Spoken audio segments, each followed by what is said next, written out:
తెలుగు సంబరాల తీయదను అలనాటి రుచుల సరికొత్త రూపం పరంపర స్వీట్స్. అమ్మతనానికే మాయని మచ్చ తెచ్చింది ఓ సవతి తల్లి. ఆస్తి కోసం దారుణానికి తెగించింది. సవతి కూతురుండడంతో కన్న కూతురికి విలువైన ఆస్తి దక్కకుండా పోతుందనే కారణంతో సవతి బిడ్డను దారుణంగా హత్య చేసింది. 4 నెలల కిందట ఈ హత్య జరగ తాజాగా వెలుగులోకి రావడం ఇప్పుడు సంచలనంగా మారింది. మేడ్చల్ జిల్లా బోడుపల్ శ్రీ లక్ష్మీనగర్ కు చెందిన పీనా నాయక్ ఉస్మానియా విశ్వవిద్యాలయంలో పనిచేస్తున్నాడు. మొదటి భార్యతో విభేదాలు కారణంగా విడిపోయాడు. వారికి కుమారుడు కుమార్తె ఉన్నారు. అయితే కుమారుడు తల్లి వద్ద, కుమార్తె మహేశ్వరి తండ్రి వద్ద ఉండేలా ఒప్పందం కుదుర్చుకున్నారు. 2009లో పీనా నాయక్ రెండో వివాహంగా లలితను పెళ్లాడాడు. వారికి ఒక కుమార్తె ఉండగా 10వ తరగతి చదువుతోంది. అయితే పీనా నాయక్ తనకున్న 2 ఇళ్లలో ఒక ఇంటిని మహేశ్వరికి ఇచ్చి పెళ్లి చేయాలని అనుకున్నాడు. కానీ లలిత అందుకు ఒప్పుకోలేదు.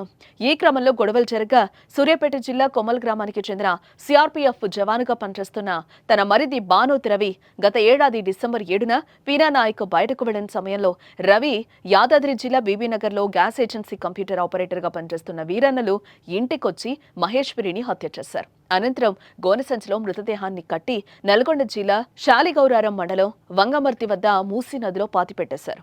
అయితే తండ్రి చూస్తున్న సంబంధం ఇష్టం లేక మహేశ్వరి మరో యువకుడితో వెళ్లిపోయిందంటూ భర్తను నమ్మించింది లలిత. నెలలు గడిచినా మహేశ్వరి ఆచూకీ లభించకపోవడంతో ఏప్రిల్ 2న పోలీసులకు ఫిర్యాదు చేశాడు పీనా నాయక్. సవతి తల్లిపై అనుమానంతో పోలీసులు విచారించగా అసలు విషయం వెలుగులోకి వచ్చింది. నిందితులు లలిత, రవి, వీరన్నలను అరెస్టు చేసి రిమాండ్కు తరలించారు పోలీసులు. వారు పాతిపెట్టిన చోట మృతదేహాన్ని వెలికి తీసి పోస్టుమార్టం నిర్వహించారు. 4 నెలల తర్వాత ఈ మిస్టరీ వీడడంతో అంతా అవాక్కయ్యారు. ఆస్తి కోసం తల్లి చేసిన ఘోరం చూసి ముక్కున వేలేసుకుంటున్నారు.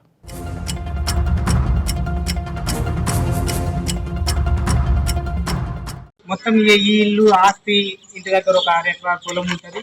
ఇవన్నీ ఆమెకే కావాలని చెప్పేసి పక్కాగా వాళ్ళ మామ కొడుకు, ఆయన పేరు రవి, ఆయన మిలిటరీలో ఒక కానిస్టేబుల్ గా పనిచేస్తాడు జమ్మూ కాశ్మీర్ లో. ఆయన మొత్తం ఎట్లా అంటే అమ్మాయిని ఏం చేసిందంటే ఇప్పుడు మనం చూసిన దాని ప్రకారం మొత్తం చున్నీతోని ఇటో సైడు అటో సైడు దిగేసి చంపేసింది. ఎంత దారుణంగా అంటే మామూలుగా మాకు గత 8 రోజుల నుంచి వెళ్ళి నిద్ర లేదు, ఏం లేదు. పోలీస్ స్టేషన్లో చుట్టూ తిరిగి సిఐ సార్ని బదలాడి కేసు కొంచెం చూడండి సార్ అని చెప్పి వాళ్ళ దగ్గర ఉన్న ఎవిడెన్స్, మా దగ్గర ఉన్న ఎవిడెన్స్ కొన్ని సబ్మిట్ చేస్తే నిన్న వాళ్ళకు ఎంక్వైరీ చేస్తే నిన్న సాయంత్రం పలానా ఇట్లా చేసినామని చెప్పారు. అన్యాయంగా చంపేసారు అన్న అమ్మాయిని. అయితే ఎంత దారుణంగా అంటే దారుణంగా, ఆస్తి కోసం ఆమెను. ఇందులో వాళ్ళందరూ ఉన్నారు, తప్పకుండా వాళ్ళకి శిక్ష పడాలి. చట్ట ప్రకారంగా వెళ్తాం, మేము అట్లేమి కాదు. చట్ట ప్రకారంగా వాళ్ళు కంపల్సరీ శిక్ష పడేటట్టే చేస్తాం.